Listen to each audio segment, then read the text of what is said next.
Hey guys, tonight we're going on a sniffing adventure. No, not the kind that gets you weird looks on public transport, but one that starts in a quiet, dusty room where time seems to slow down. You push open the creaky wooden door of a century-old library. It smells warm, a bit woody, slightly sweet, like someone baked almond cookies next to a fireplace, then stuffed them between the pages of a philosophy manuscript. So, before you get comfortable, take a moment to like the video and subscribe it, only if you genuinely enjoy what I do here. And hey, tell me in the comments, what city are you watching from, and what time is it where you are? I love seeing this sleepy little global village come alive now. Dim the lights, maybe turn on a fan for that soft background hum, and let's ease into tonight's journey together. You reach out, touch the spine of a book that looks like it might disintegrate with a sneeze. The leather cover crackles gently as you open it. The scent rises earthy, mellow, a little spicy, like old wood mixed with dried flowers. Not perfume, not artificial. It smells like time. You probably never questioned it before. Why do old books smell so delicious, like weirdly comforting? It's not something anyone teaches in school. There's no scent of books 101, but your nose knows. It's telling you that whatever's in this room, it has stories to tell, not just with words, but with chemistry. Now picture this. You're standing in a 19th century European library, maybe in Oxford, maybe in Prague. Rain taps gently on leaded windows, the air is thick with silence. And yet, that smell is speaking to you.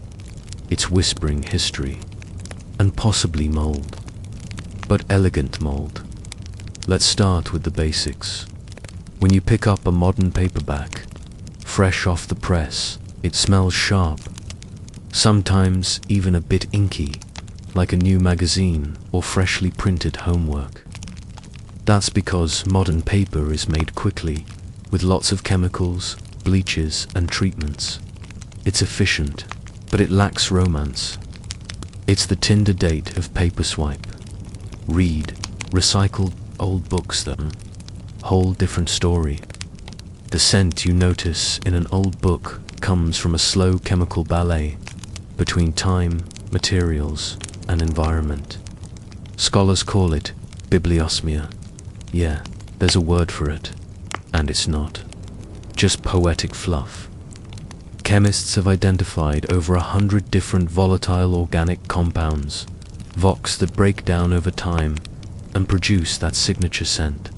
One of the biggest contributors, lignin. It's a natural polymer found in wood pulp paper, kind of like the glue holding plant cells together.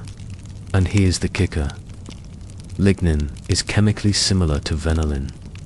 Yes, that vanillin, the one in your cookies, so when books age, lignin breaks down and releases a faint vanilla scent. That's right, every time you inhale an old book, you're basically sniffing the ghost of a vanilla bean. But wait, it gets better. Depending on how the book was stored, you might also pick up hints of almond from degraded benzaldehyde, grass, 2-ethylhexanol, or even chocolatey notes. It's like a chemical love letter from the past. A scent playlist, if you will. And here's something even weirder. Some people's noses are trained well enough to date a book by scent alone. In one study, researchers gave participants pieces of paper from different centuries and asked them to describe the smells. Descriptions ranged from tea with honey to old cupboard. And yes, someone even said my grandma's attic, but cozier. Historians are now collaborating with chemists to actually map scent as a way of tracking how books were made, preserved, and even owned. It's called heritage smell mapping.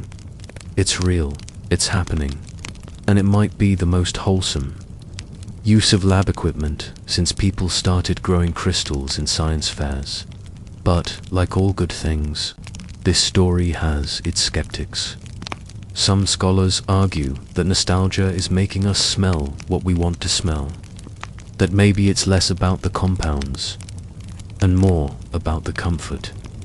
The same reason we love the smell of a campfire, even though it's technically tiny bits of carbon and creosote attacking our lungs. Still, walk into any old library, no matter where you are, and you'll notice the same thing. You slow down. You breathe in deeper. You don't just see the books. You feel them, smell them. They're alive in a quiet, crinkly way. You look around the room. Dust dances in slants of warm light. A grandfather clock ticks. Somewhere, a page turns, and it hits you. Maybe it's not just about what books say, but how they smell when they say it. You run your fingers over a page that feels soft but firm, like really well-washed linen. The kind of texture that makes you want to turn the page very slowly, just to hear that perfect little rustle. But guess what? That page used to be linen. Actual linen. Possibly part of someone's old shirt, before the age of tree pulp and mass production. Paper was made from rags. Literal rags. People collected old clothing, worn-out bedsheets, tablecloths with one-to-many gravy stains, turned them into manuscripts. That means the page you're holding might have once been somebody's wedding dress, or a monk's underrobe. It's a little weird to think about, but also kind of poetic, don't you see?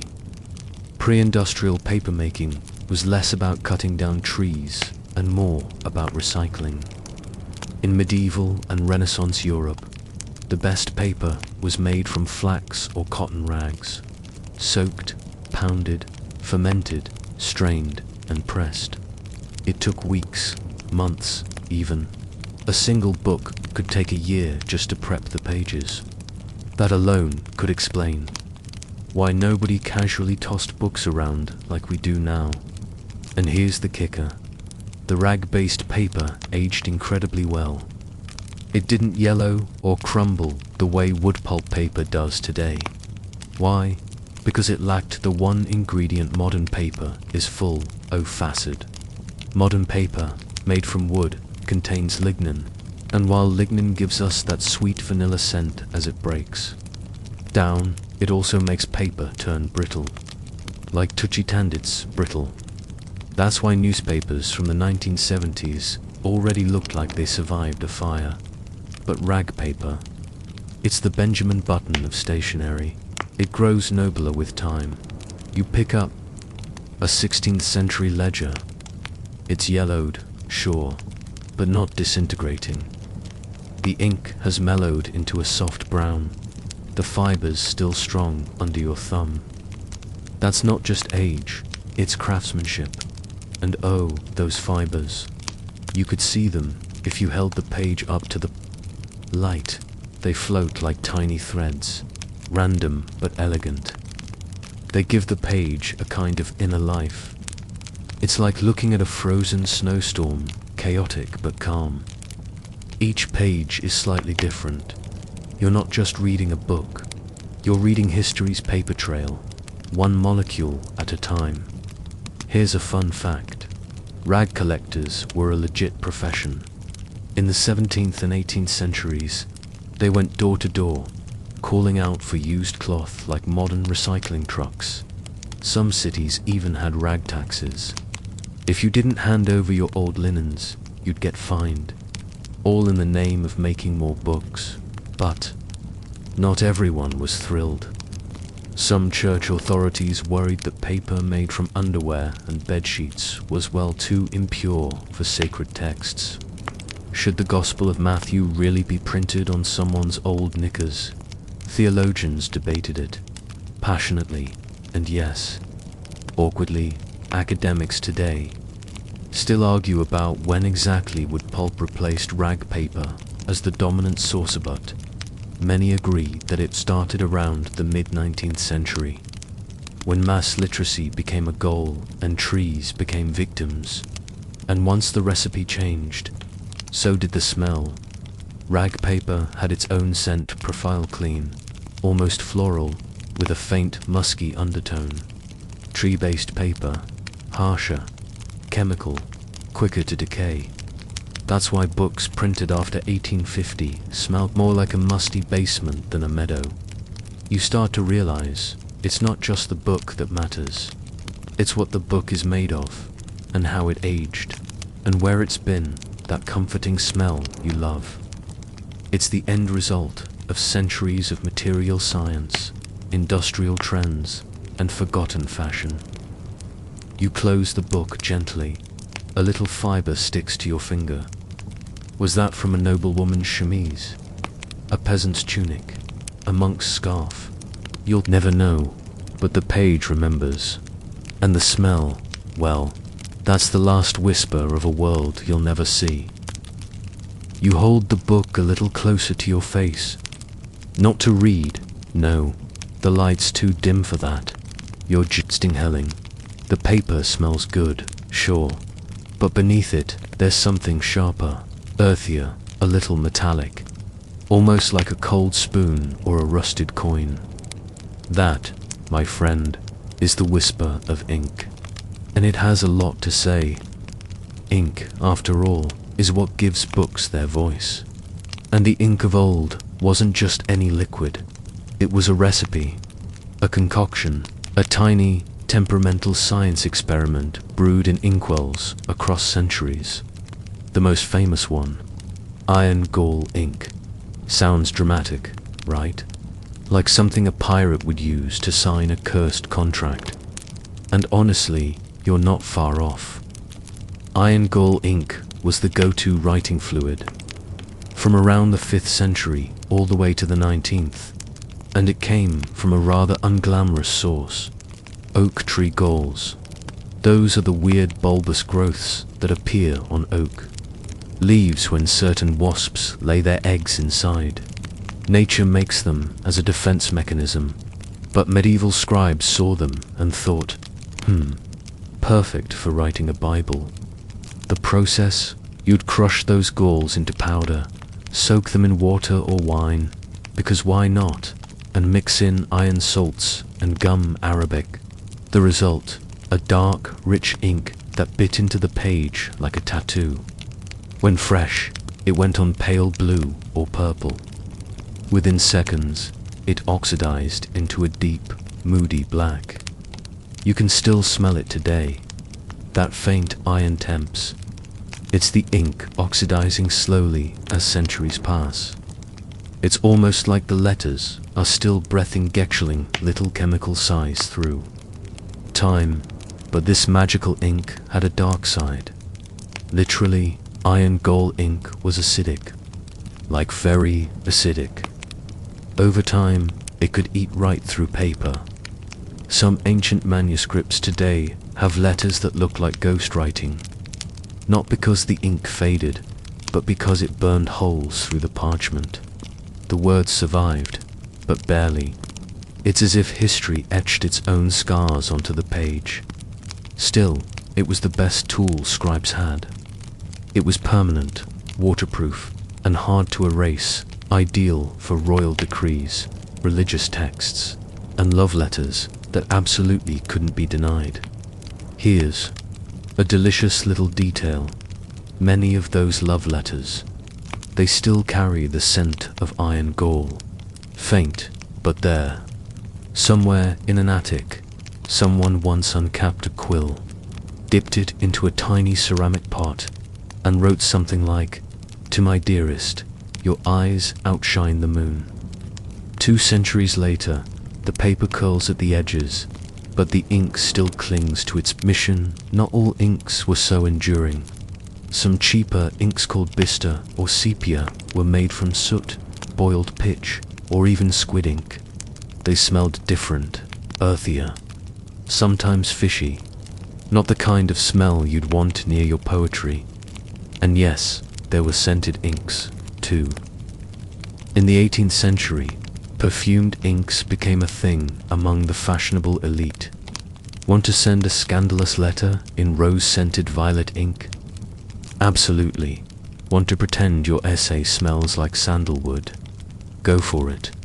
Ink wasn't just a medium, it was a mood. Today, historians still debate which ink was best. Some argue that iron gall was too destructive. Others claim that no other ink ever matched its boldness and depth. Preservationists now scan books under UV light just to track how the ink adjured in some pages glow like ghosts in the dark, revealing forgotten edits, erased lines and dots in a while. Doodles. Yes, doodles. Even in the 1500s, people got bored during meetings. As you flip through the book in your hands, you catch a faint glimmer on one line darker than the rest, like it was written in frustration. Maybe someone pressed harder with their quill that day. Maybe the news was grim. Maybe it was raining. The ink doesn't tell you what happened, but it feels like it knows. You lean in again. The metallic smell is fading, replaced by something warmer. The ink has settled. The words have dried, but they still whisper if you let them. You close the book, gently this time, careful not to damage its spine. And now the scent changes again. There's something thicker in the air, something warm, a little oily, with a whisper of musk and dust. That's not just old paper, that's the binding. And oh, it's got a personality of its own. Back before books were mass-produced in factories, every volume was bound by hand. And those bindings weren't just decorative. They were complex, layered, fragrant little time capsules, leather, glue, thread, even the occasional fish bladder. Yes, you read that right, fish bladder. Welcome to the glamorous world of historical bookbinding. Let's start with leather, the celebrity of the bookbinding world. Calfskin, goatskin, sheepskin, all tanned and treated in ways that, well, smelled. Depending on the process, the scent could range from comforting like saddle wax to vaguely barn-like. And over time, those animal oils seeped into the air, blending with the scent of the paper to create something you could only describe as warm and leathery, with a note of mystery. Of course, not all leather was created equal. In Italy, bookbinders often used vellum parchment, made from baby calfskin. It was smooth, light, and weirdly creepy-looking. In England, Morocco leather was prized for its durability and rich smell, especially when dyed crimson or deep green. Each country had its scent signature. You could practically sniff your way across Europe, one binding at a time. And then there's the glue. Oh, the glue. Before synthetic adhesives, bookbinders used animal glue, a concoction made by boiling down bones, cartilage, and connective tissue. Yes, basically jelly made from cow parts. When fresh, it had a scent somewhere between broth and wet socks. Not ideal, but once dried and aged, it mellowed into a soft, nutty aroma that mingled with the wood and leather-like background music. Here's where it gets weird. Some of these glues included additives like garlic for flexibility or beer for better texture. That means your favorite antique book might, just might, smell faintly of pub snacks. Thread was often linen, waxed with beeswax. The wax added its own sweetness to the air, subtle but present. And don't forget the end papers, those marbled sheets glued to the inside of the cover. They were often painted with pigments that had faint scents of linseed oil or vinegar, depending on the technique. So when you open an old hardcover and take that first big whiff, you're inhaling a very old recipe of cow, tree, wax, and wine. Here's the fun part. Over time, all these materials interact. The oils from the leather slowly creep into the paper. The glue breaks down and releases little volatile organic compounds, VOCs, into the air. The result? A blend of smells that is utterly unique to that specific book. like a fingerprint for your nose. And you know what? Some collectors actually sniff the spine of a book before buying it. Not the cover, not the content, the spine. Why? Because that's where the scent is strongest. The scent chimney, if you will. A single sniff can tell, a trained nose, whether the book was stored well, or whether it spent time in a damp attic next to a bottle of turpentine and a dead spider. Academics still argue about which part of the book contributes most to its overall smell. Some say it's 60% paper, 30% glue, 10% leather. Others insist the leather is dominant. Some even argue that environmental scents, like nearby wood, candles, or pipe smoke, bend themselves into the bindings over time, becoming part of the olfactory experience. It's like history left you a mixtape. One you can't hear, but you can smell. You run your fingers along the ridged spine of the book. The leather is cracked, but intact. The glue holds, though just barely. The scent-a-thee faintly sweet, a little funky tells you it's been a long time since this book was new, but it also tells you it's survived. And maybe that's the most beautiful part. The smell of a bound book isn't just a leftover, it's a record. A scent diary of how something was made, handled, stored, and loved. No two are the same. And that's why you can open a book in total silence and still feel like it's speaking to you. You turn another page, and this one feels warmer.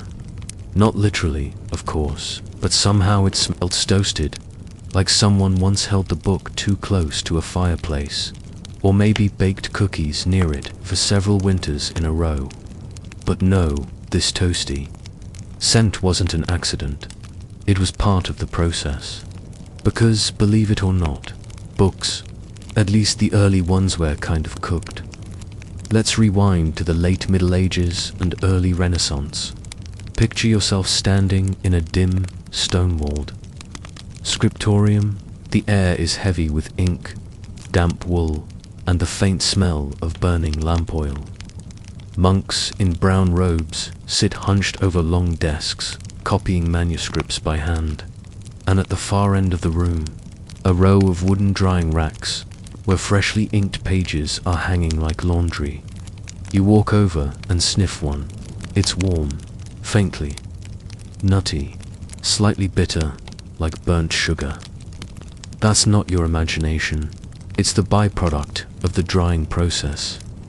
Ink, especially iron gall ink, had to be set into the paper. And sometimes that meant using heat, not ovens, let's be clear. No one was tossing Shakespeare into a pizza kiln. But mild heat, gentle warmth from a fireplace or sun-baked wall, that was fair game, especially in colder regions. The ink dried faster, the pages stiffened a little, and the result, a subtle caramelization of organic compounds in both ink and paper. Basically, a very slow, very quiet version of cooking. Think of it as low-temperature book roasting. Some print shops, especially after Gutenberg's movable type revolution, even placed newly printed pages near heated stones or behind ovens. Not for long, but long enough to cure the pages. The heat released certain oils and resins from the ink, giving it a rich, faintly spicy smell.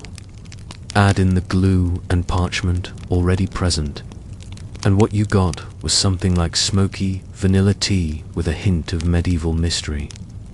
And here's where it gets fun, because every workshop had different heat sources, fuel types, and airflows. Each region's books smelled slightly different. Books from Venice might carry notes of olive oil and sea salt from the nearby coast. Books from Germany, more likely to carry a trace of coal smoke or pine resin, in fact. Some rare book collectors today claim they can tell where a book was made, not by its language or printing style, but by its smell. A claim still hotly debated in the academic world, of course. But hey, where's the fun if everyone agrees?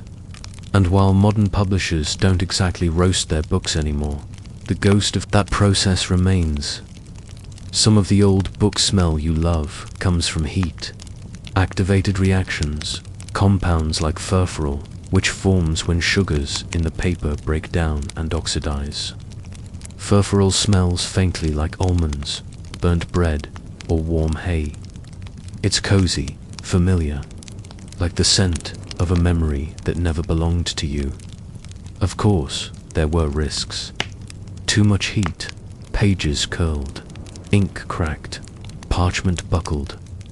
That's why skilled scribes and printers developed a near instinctual feel for it. How warm was too warm, how dry was too dry. They had no thermometers, just fingers, noses, and centuries of passed down wisdom, and not all heat was intentional. Fires were a constant danger. Entire libraries were lost to a single knocked-over candle. The 1731 fire at Ashburnham House in London nearly destroyed the only known copy of Beowulf. You can still see the singed edges today, blackened, brittle, but miraculously intact. They look burned, they smell burned, and yet they survived. Some people say that smell, smoke, ink, old potpourris, the scent of defiance, of a book that lived through the flames and refused to be silenced. A kind of olfactory victory. You lift your current book to your nose again. That toasted note, maybe it came from the original drying fire. Maybe it's the chemical echo of decades on a warm wooden shelf. Or maybe just me bites the soul of the book saying, I'm still here. You tilt the book toward the light, and there it is, just a faint patch in the corner of the page. A soft grey smudge, like the ghost of a fingerprint, or a forgotten tea stain. You lean in and sniff. It's musty, earthy, almost sweet in a strange, nostalgic way. And whether you like it or not, you're smelling mold. Wait, mold.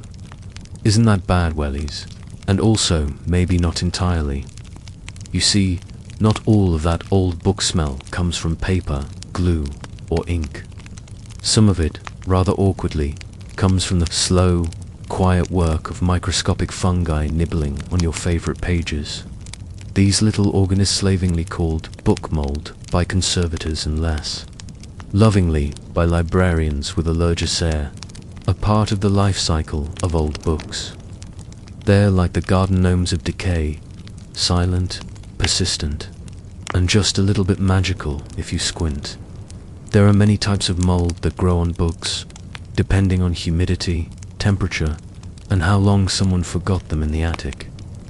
Aspergillus, Penicillium, Cladosporium that sound like wizard spells, but are, in fact, the reason that some books smell like cellars and cinnamon. And here's the kicker. Certain molds release compounds that mix beautifully with the breakdown, products of paper and ink. The result, a scent that, for some reason, we associate with wisdom, age, and comfort. One of those compounds is geosmin, the same molecule responsible for the smell of soil after rain. You know that rich, earthy scent when the ground steams after a summer storm? That's geosmin, and guess what? It shows up in mold-affected books too. Which means our beloved second-hand volume might smell a bit like a damp forest floor in the best possible way. But here's the awkward truth. That comforting must it's a warning. It means the book has been a still in a high humidity environment, and mold doesn't just nibble politely. Given time, it can completely digest the cellulose in paper. Think of it as Bookworm 2.0, quieter, fuzzier, and way more destructive. That's why rare book librarians have a love-hate relationship with mold. On the one hand, it's a signal of age. On the other, it's a silent saboteur. They handle it like a secret agent. Gloves on, masks up, humidity control. Engaged. You, meanwhile, just smell grandma's attic and get all sentimental. Of course, scholars still argue about just how much mold contributes to the overall old book scent. Some say it's minimal, more of a side note. Others believe it's central, especially in books stored in coastal or tropical regions. One particularly poetic academic once described it as a velvet fog of memory and microbial colonization, which, frankly, sounds like a perfume ad gone off the rails. And yes, there is a perfume based on old books. Several, actually, some even try to recreate the moldy component. One luxury brand proudly described theirs as with hints of decaying wood and soft fungal musk. That's right, someone bottled mold and charged you $120 for it. And people bought it. But before you panic and start sniffing all your shelves for spores, remember, not all mold is visible or dangerous. Some books simply absorb the memory of dampness long ago and now carry that scent like a scar. As long as it's dry now, the smell is just a whisper, not a threat. You close the book, slowly. The scent lingers on your fingers, a mix of dust, time, and that faint fungal fog. Is it beautiful? Is it gross? Depends on the page. Depends on your nose. But one thing's for sure. This book has lived. It's been handled, stored, forgotten, rediscovered. And every breath you take in its presence brings you closer, not just to its words, but to its life. You breathe in again, eyes closed this time. The scent is oddly specific, not just old, but layered. Like the memory of a dusty church pew, a cedar box, and a hint of dried orange peel. And for a moment, you wonder, can your nose actually tell time? Turns out it kind of can. Scientists have recently begun treating scent like archaeology.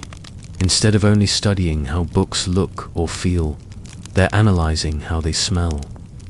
The field even has a name, heritage smell studies. Sounds made up, but it's very real and very fascinating.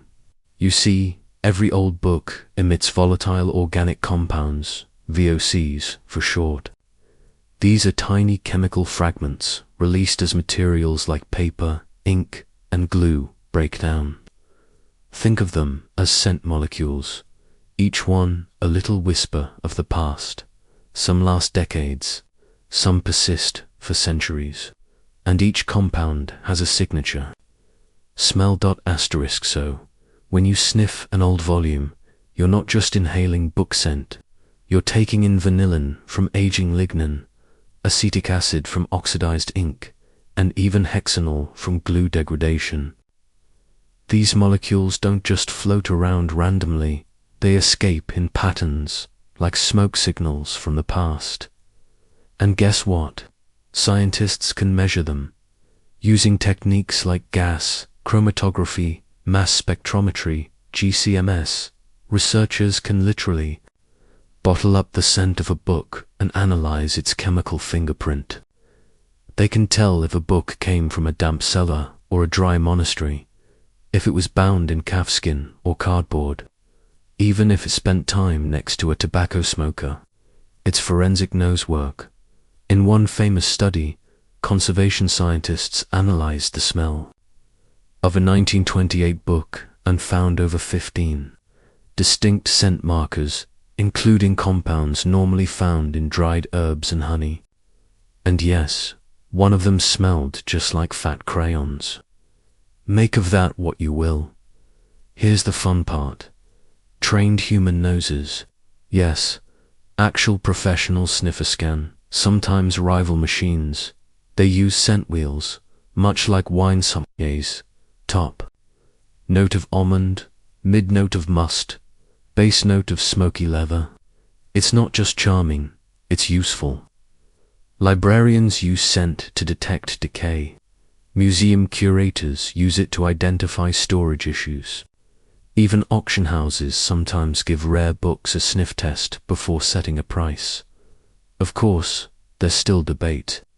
Some scientists argue that scent analysis is too subjective. What smells like vanilla to one person might smell like code soup to another.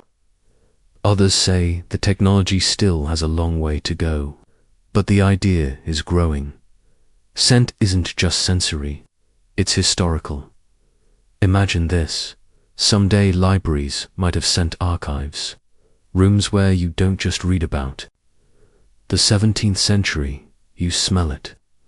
A little clove here, some coal smoke there, a whiff of damp parchment. It's like virtual reality, but for your nose. And honestly, you already do it without thinking. You pick up a book at a flea market and sniff the spine. You walk into a second-hand store and feel a sudden wave of memory. You can't explain it, but something about the smell hits exactly the right nerve. A forgotten childhood library, a friend's grandfather's study, that rainy afternoon when you read all of Treasure Island on the floor. Your nose knows. You look down at the book in your lap. It smells of dust and almonds and something like dried leaves. You wouldn't be able to describe it in words, but your brain doesn't need words. It catalogues smells like a librarian of emotion. Every scent, a chapter, and this book, it's quietly writing another one right under your nose. You pause, holding the book just below your nose, not reading, just breathing. And suddenly, you're not here anymore. You're back in your childhood bedroom, or an old-school library, or that musty corner bookstore you wandered into one rainy afternoon.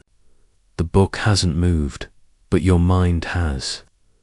That's the power of scent. Smell is the only one of our 5 senses that has a direct hotline to memory. No middlemen, no waiting rooms. Just bam straight from your nose to the emotional core of your brain, the limbic system. That's why one whiff of cinnamon can make you feel 5 years old and wrapped in a quilt. Even if you're standing in a subway car, it's not just nostalgia, it's neuroscience. Scientists have found that smell triggers memory more strongly and more emotionally than sight or sound. While a photo might remind you of what happened, a scent transports you back. The brain doesn't just say, "Ah yes, the 1990s. It says, "You are here again. The sun is warm. The floor creaks. The book smells like yellowing pages and dry pine. Welcome back." So when you crack open an old book and get hit with that musty, sweet, vaguely vanilla scent, that's not just a smell. That's a portal. For some, it brings back long afternoons spent curled up in a window seat, reading fantasy novels until the light faded. For others, it's the smell of exams, of textbooks scribbled with notes, of library late nights and caffeine desperation. For a lucky few, it's the scent of a loved one's bookshelf, fun-touched for years, but somehow still alive. And here's the thing: old books don't just carry memories, they create them. Every time you inhale a page, you're layering new associations into your personal history. That copy of Pride and Prejudice, it now smells like the summer you finally understood irony. That yellowed map tucked into an atlas, it smells like that time you planned a trip you never took. Even the scent changes over time. Books absorb their environments. A house that burns incense, a shelf near the kitchen, a box stored under a bed, they all leave their mark. Your books become scented diaries, even if you never wrote a word in them. And in a strange twist, our brains learn to find comfort in these smell 7, the odd ones, like the faint sharpness of old glue or the dry metallic tamps of aged ink. If those scents were isolated in a lab vial, you might recoil. but wrapped in a book, they're suddenly home. Of course, there's debate in academic circles. Some researchers argue that the emotional link between smell and memory is overhyped, that our brains want to be poetic about scent, and so we exaggerate the connection. Others counter that we've just begun to scratch the surface, that every molecule of smell might hold the key to unlocking deeper cognitive pathways.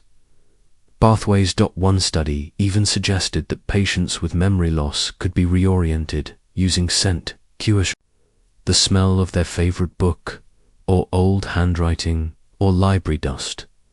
It didn't cure anything, but it made people smile.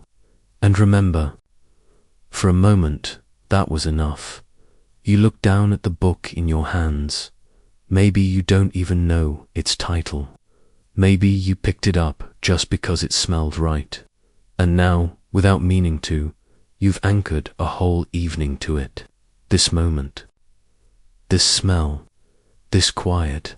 Someday, years from now, you might find this same book again on another shelf, in another city, and all of this will come rushing back. Not the words, not the plot, but the feeling, the page, the air, the invisible, chemical hug of memory. That's the real magic of old books. They don't just store information, they store you. Asterisk, you flip through the next few pages and notice something strange. These don't rustle like the others. They're thicker, stiffer, almost translucent. You hold one up to the light and see faint shadows of veins, like a ghost leaf trapped in time. This isn't paper. This is parchment, and parchment has a smell all its own. Before, people had the bright idea to turn trees into paper. Books were written on animal skin, specifically the cleaned, stretched, and dried hides of sheep, goats, or calves. If it sounds intense, well, it was. Making parchment was less like crafting a page and more like preparing a spell ingredient. It took patience, precision, and a strong stomach. You start to understand why books were rare, expensive, and sometimes chained to desks. Each page was literally the product of a living thing, and each one carried its own subtle, lingering scent.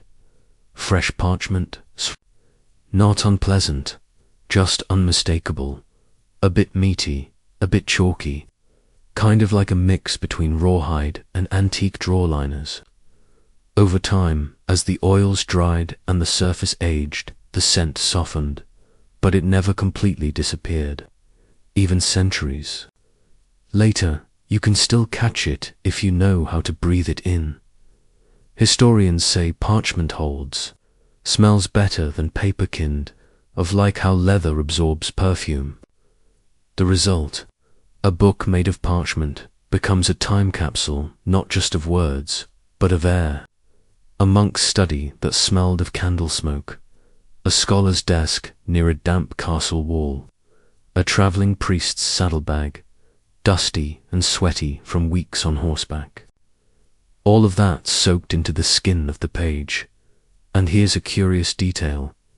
Some of the oldest books we have, like the Codex Sinaiticus or the Book of Kells, still smell faintly of the barns and cellars where they were stored. Scientists have analyzed these scents and found traces of ammonia from animal waste, tannins used in leather, and even traces of pollen. Yes, pollen from flowers that were blooming when the book was made. It's like smelling an ancient spring, of course. Parchment was a status symbol. The rich could afford whole libraries of it, bound in embossed leather, lined with silk, and scented intentionally or not with cloves, frankincense, or lavender to keep away bugs. The poor, they got paper, if they were lucky. And if you're wondering, parchment still gets used today.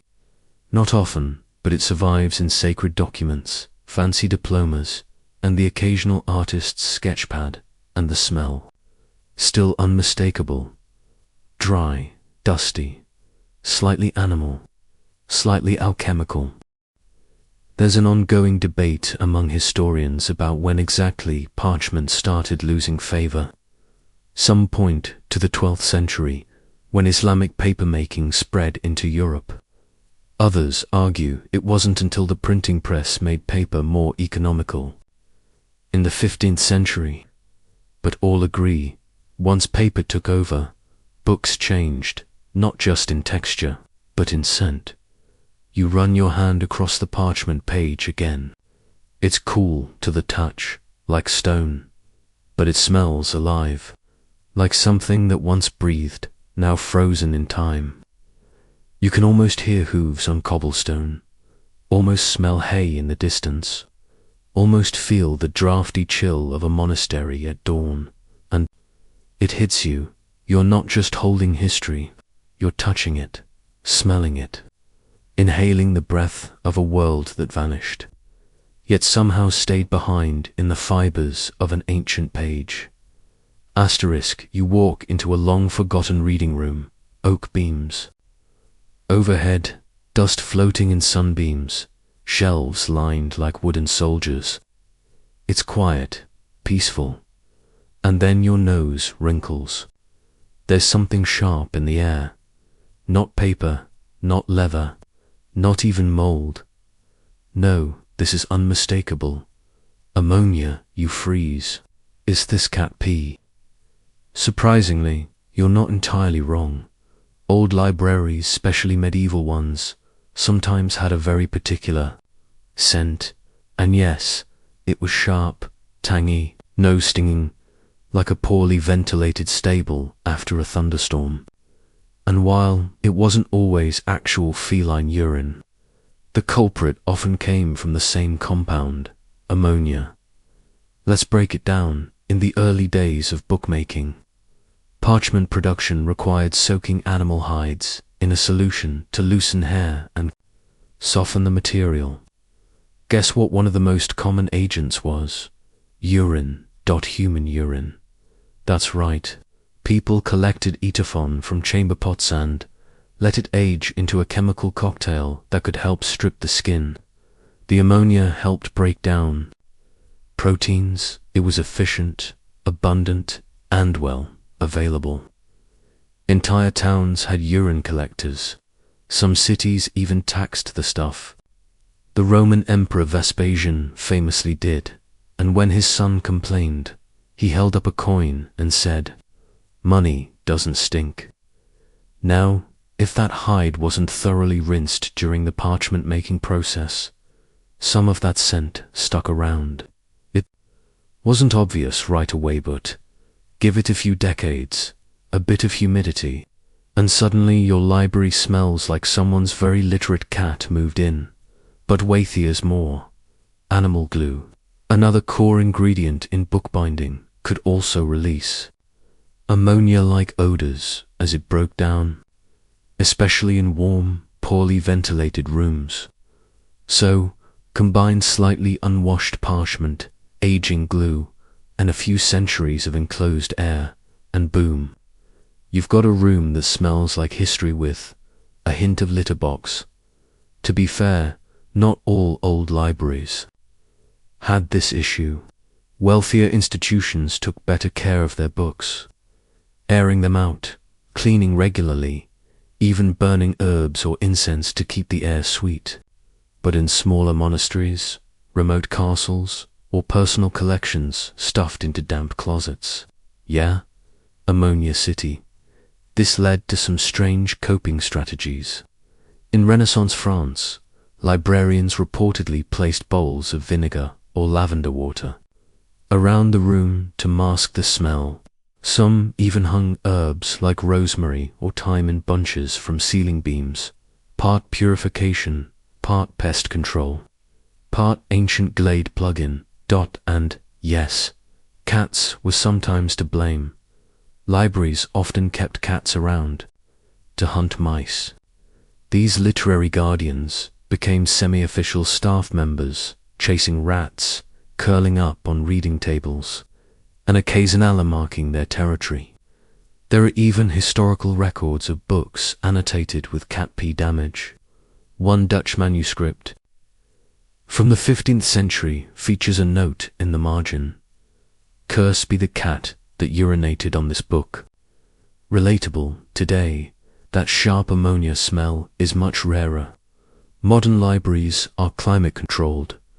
Book conservationists use pH-balanced materials, neutral adhesives, and never revolve urine in any part of the process. But traces remain. Some very old bindings still carry the ghost of their aromatic past, and scholars still debate how much of that library smell is nostalgic charm and how much is just slow decay. Is that comforting mustiness a sign of age or a warning? Some say both. You run a hand along the shelf, feeling the soft bump of embossed leather under your fingertips. The scent here is strong, yes, but it's also layered. Beneath the sharpness is something gentler: paper, dust, time. Even the pea-stained past, it seems, can mellow with age. You exhale, slowly. Somewhere in this room, a cat once yawned, a monk once sneezed, a scholar once lit a candle and winced at the smell but kept reading anyway. History isn't always fragrant, but it's always interesting. Asterisk, you open the next book and wait. That's not what you expected. It's floral, powdery, almost like someone dabbed a drop of rose water between the pages. You flip through. Yes, it's definitely not a trick. This book smells fancy. Welcome to the era when books were intentionally perfumed. You see, while many old book scents are the result of time, chemistry, or unfortunate storage decisions involving cats, some books were designed to smell good from the start, especially in the 18th and 19th centuries, when reading wasn't just about knowledge, was about aesthetic. Wealthy collectors, especially in Europe, began treating books less like tools and more like lifestyle objects. If your home could smell like potpourri and lavender-scented upholstery, why shouldn't your library? Perfumed pages became a thing, especially in gift books, those elaborately bound collections of poems or moral tales meant to be given as tokens of affection. Think Valentine's Day, 1793 edition. It wasn't uncommon for such books to be lightly scented before being wrapped and gifted. Some were even printed with aromatic ink. Yes, ink that contained trace amounts of floral oils. A few publishers went all in. Some would scent entire batches of books, spraying the bindings with rose water or lining storage shelves with dried herbs like violet, clove, or orange peel. Others marketed special editions as bouquet books, explicitly advertising them as olfactory experiences. One especially dramatic French printer, known for producing romance novels, included a note in his books: "To open this volume is to unseal a garden. Ters dramatique." But not everyone was on board. Scholars, ever skeptical, raised concerns. Would the perfume damage the pages, attract insects, mask more serious problems like mold or decay? And of course, wasn't this all a bit frivolous? Shouldn't literature stand on its own without smelling like a bridal shop? The debate continues. Some literary historians argue that these scented books were early forms of immersive reading, precursors to today's augmented reality. Others dismissed them as gimmicks for the overly sentimental. Either way, they existed, and a few even survived. Rare book collections today occasionally turn up volumes that still retain traces of their original scent. Not strong, not overwhelming, but there, a whisper of jasmine or bergamot or faded sandalwood, Conservators sometimes spot tiny sachets of dried herbs tucked into bindings, placed there centuries ago by someone who believed a book should smell as lovely as it read. And let's not forget the personal touch. Readers themselves often scented their books, intentionally or not. Ladies who read with scented gloves, gentlemen who smoked pipes, homes filled with incense or kitchen spiceal left their olfactory signature behind, some books practically. Where perfume-like memory, there's a particular copy of La Vita Nuova from Florence, 1821. Inside the back cover is a pressed violet, so brittle it looks like lace. The scent is long gone, but if you hold the book just right, you can imagine it. That's the magic of perfumed pages. Even when the scent fades, the idea lingers. Of course, not all attempts at scenting books went well. In the early 20th century, one enthusiastic printer tried embedding synthetic musk into the glue of cheap romance novels. The result? Thousands of books that smelled strongly of wet laundry and regret. They were pulled from shelves. But collectors now prize them for their oddity, the stinky batch. As they're affectionately known, you breathe in your current book. Again, it's subtle, but there, something soft, something floral, a note of someone else's intention. Someone, long ago, decided that reading this book should feel like walking through a garden at dusk, and honestly, they weren't wrong. This next book is different. Its edges are darker, crisped, and brittle, like the crust of burnt toast. You lift it carefully, and a flake of blackened paper floats to the floor. The smell hits you before the story does. Smoke, ash, something sharp and bitter that makes your nose tighten. This book has been through fire, not metaphorically, and you can smell it. Throughout history, books have burned, sometimes by accident, sometimes as deliberate acts of control. Fires in homes, monasteries, and libraries have destroyed uncountable volumes, and yet some survive, scarred but intact, carrying with them the scent of disaster.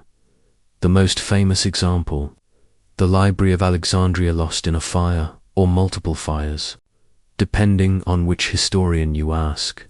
It became the symbol of all knowledge lost to flame. But even closer to our time, libraries have suffered similar fates. The Cotton Library fire of 1731, the Warsaw Library burned during World War II, the Sarajevo Library, shelled in 1992. Books pulled from the ashes of those events tell a different kind of story, not just in words, but in scent, charred bindings, singed parchment, melted glue, paper that smells like smoke long after the fire is gone. You might think it's all just burnt carbon, but there's nuance in that scent. Paper burned at different temperatures releases different compounds. Slow, smoldering produces soft, woody notes. Fast flames bring out harsh acids and bitter smoke. If a book was scorched but not consumed, it carries a complex blending, leather, and fire. History preserved through combustion. And yes, there's a strange beauty to it. Some conservators speak with awe about fire-scented books. They're harder to work with, fragile as dry leaves, but their scent is unmistakable, a kind of olfactory trauma. You know something happened, you just don't know what. The smell tells you. This book has suffered. There's a famous copy of the Talmud, now in the British Library, that survived Nazi book burnings. Its pages are blackened on the edges, but legible. Readers say the smell is subtle but persistent, an echo of the fire meant to silence it. And then there are the personal fires. Family homes lost to disaster, where the only thing saved was a single book from the shelf. That book, now wrinkled and warm to the nose, becomes an heirloom not for what it says, but for what it endured. Not all fires are accidents, of course. Some were deliberate acts of censorship. The Nazis burned books in public squares, flames reaching toward the sky as crowds watched. In ancient China, the Qin dynasty infamously destroyed Confucian texts to consolidate power.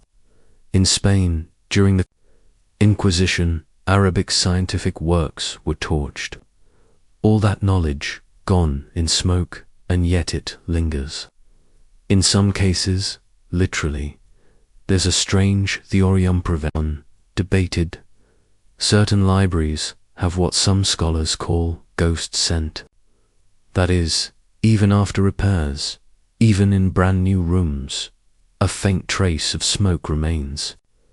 Embedded in the walls, the shelves, even the bindings of rescued books. No visible damage, but a smell like the memory of fire. It's poetic, sure, possibly nonsense. But when you walk into a room filled with rescued books, you do notice something. A seriousness, a quiet, a scent like the sigh of old wood and loss. You hold the book closer now, carefully. The scent of singed paper is not unpleasant, just solemn. You can't help but wonder what other pages didn't make it. What voices were lost to the flames. What wisdom was never passed on. This book survived, but the smell reminds you that many did not. And so, even as you read, even as you inhale, you remember not just the words, but the ashes. You lean back for a moment, the book resting on your lap.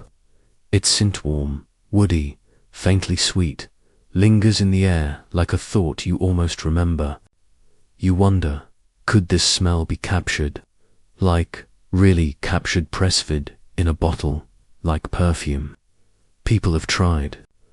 Oh, have they tried? In the last decade, several perfumers, historians, and curious chemists have teamed up to answer the question, what does an old book smell like?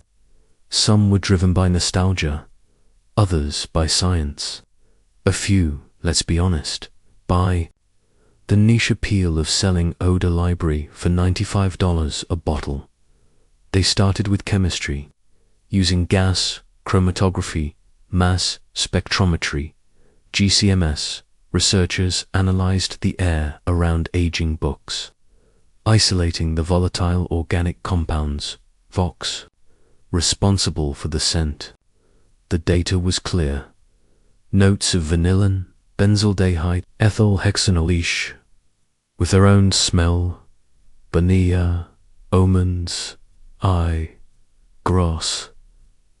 The ingredients for a scent symphony. So in theory, yes, you can recreate it. But here's the problem, it doesn't quite work, you see. A bottled version of old book smell is always missing something. It's too clean, too staged. Like a perfect wax replica of a fruit looks, convincing, but no juice inside. Because the real scent of an old book is alive.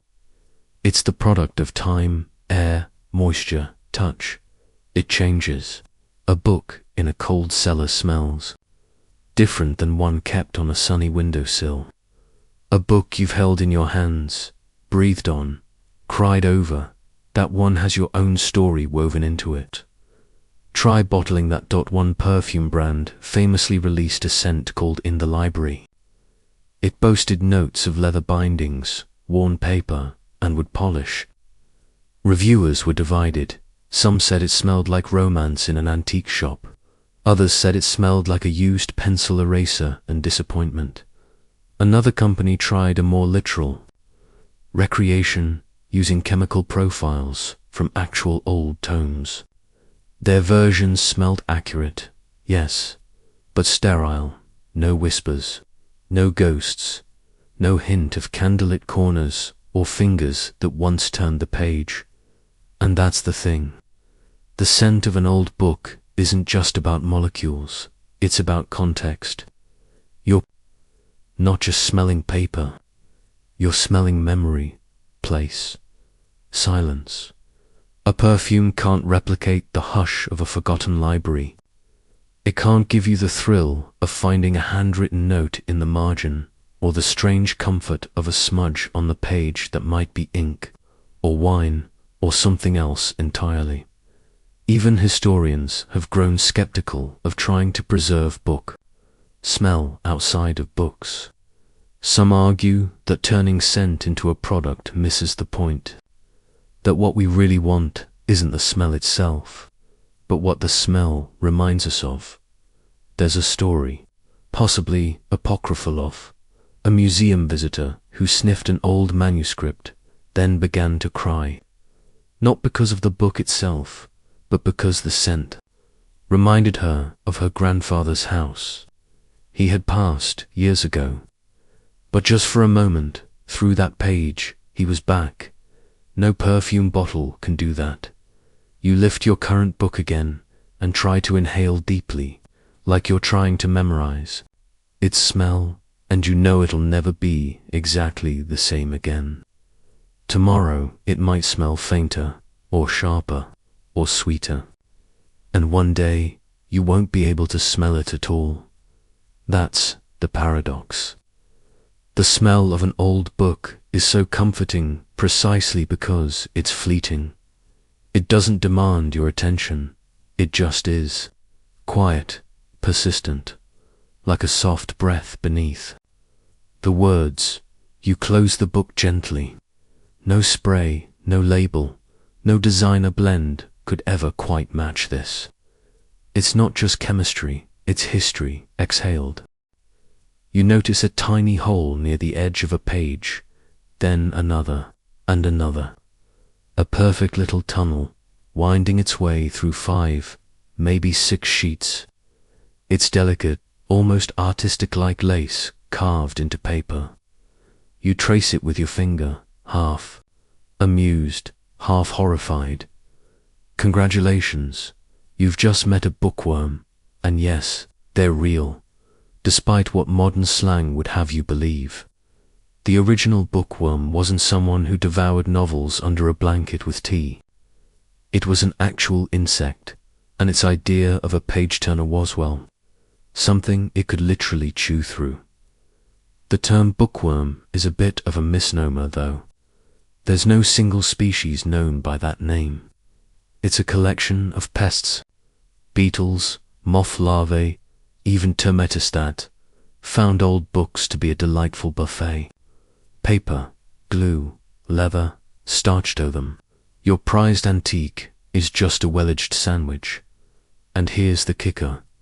As these creatures munched their way through centuries of literature, they didn't just damage the books, they changed them, chemically, olfactorily, bookworms, and we're talking the literal kindleaf behind frass, which is the polite entomologist's term for insect poop. And yes, it has a smell, slightly earthy, slightly sour, a little like damp sawdust left in a mushroom cellar. Combine that with their tiny decomposing bodies, shed exoskeletons, and the mold that tends to follow their trails, and suddenly book smells just a bit off. But here's the weird part. Not all the smells are bad. Some rare book collectors claim that the faint, sour, musty scent of insect trails adds depth to a book's aroma, like a complex cheese. Others, more practically, just pray it doesn't get worse. And let's not forget the glue. Early bookbinders used animal-based adhesives, which were basically Michelin-starred cuisine for bugs. Sweet, sticky, protein-rich, a buffet between every binding. Some insects were drawn in by the smell, a longist like you. Historical libraries even kept notes on pest outbreaks. In one 18th century record, a German monastery described a summer of devastation, when an army of silverfish nearly erased an entire shelf of theology books. They called it Die Groß Zerstbung, the Great Powdering, dramatic, maybe accurate. Definitely in response. Librarians fought back with lavender sachets, cedarwood shelves, and even poison-dipped bookmarks. And get this, some libraries hired cats not just for mice, but for bugs. It was a full-on literary ecosystem. But beyond the damage and the weird earthy smell, insects left behind something else: patterns. Today, conservators and scholars study these little tunnels like archaeologists.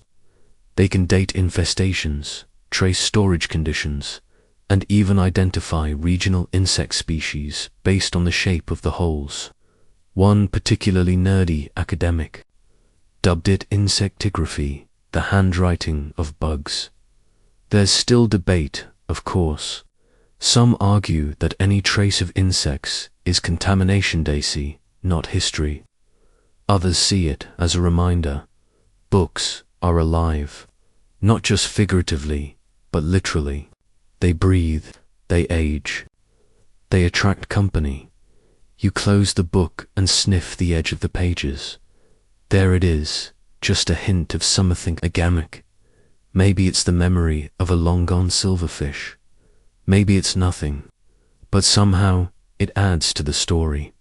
Because every little hole, every faint, musty thread tells you this book was lived in, not just read, shared with hands, with air, with the quiet, crawling life of time.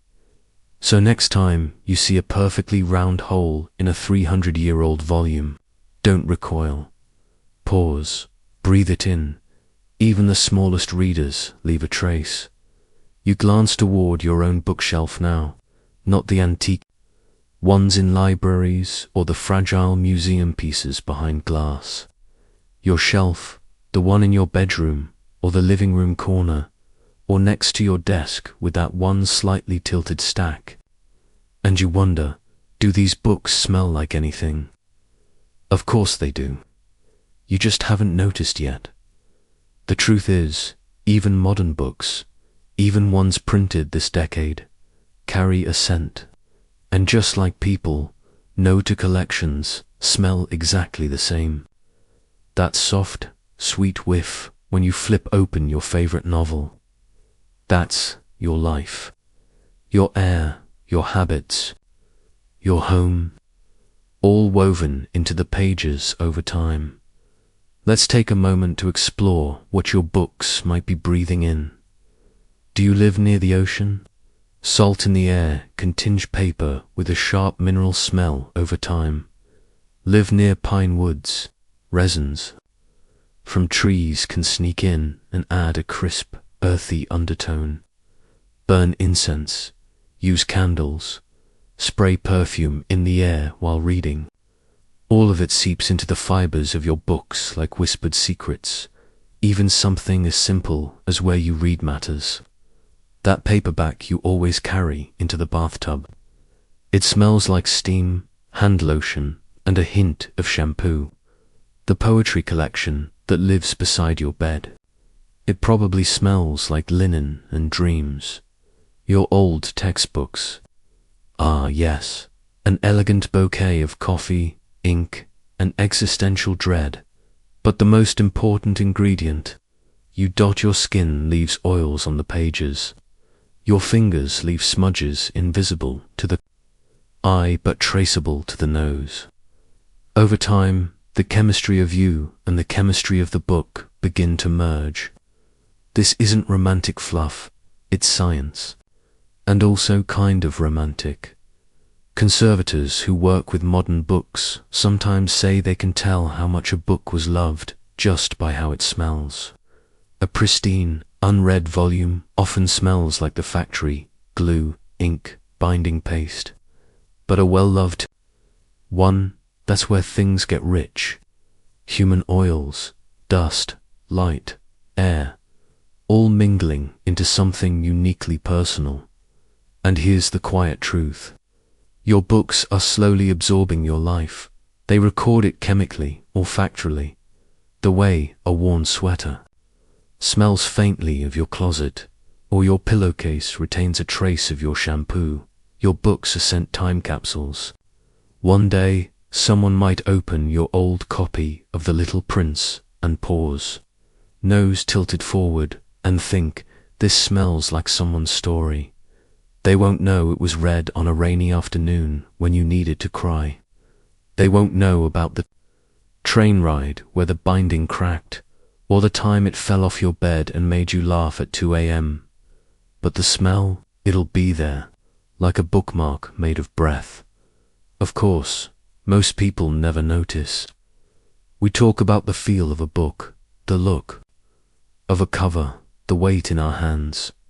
But scent, that's the part that slips under the radar. It lodges in memory without asking. It waits quietly to be rediscovered. And someday, perhaps long after you've passed it on, your book will open again. In another room, another city, another life, someone will turn the page, lean in, and pause. It'll smell like something they can't quite name, but you'll be there. You close the book now, gently, slowly, like folding away a quiet memory. The room around you is still.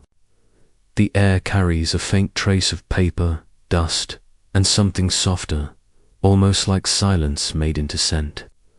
Your eyes grow heavier, but your mind lingers in that warm, invisible space between words and molecules.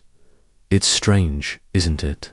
How something so small, just the smell of a page, can carry centuries of stories. Some written, some never told. All of them present in the air around you. You take one last breath. There's no plot twist here, no dramatic finale, just a quiet truth. You don't just read books, you live with them, and sometimes they remember you better than you remember yourself. Sleep well, little time traveler. The books will be here when you wake.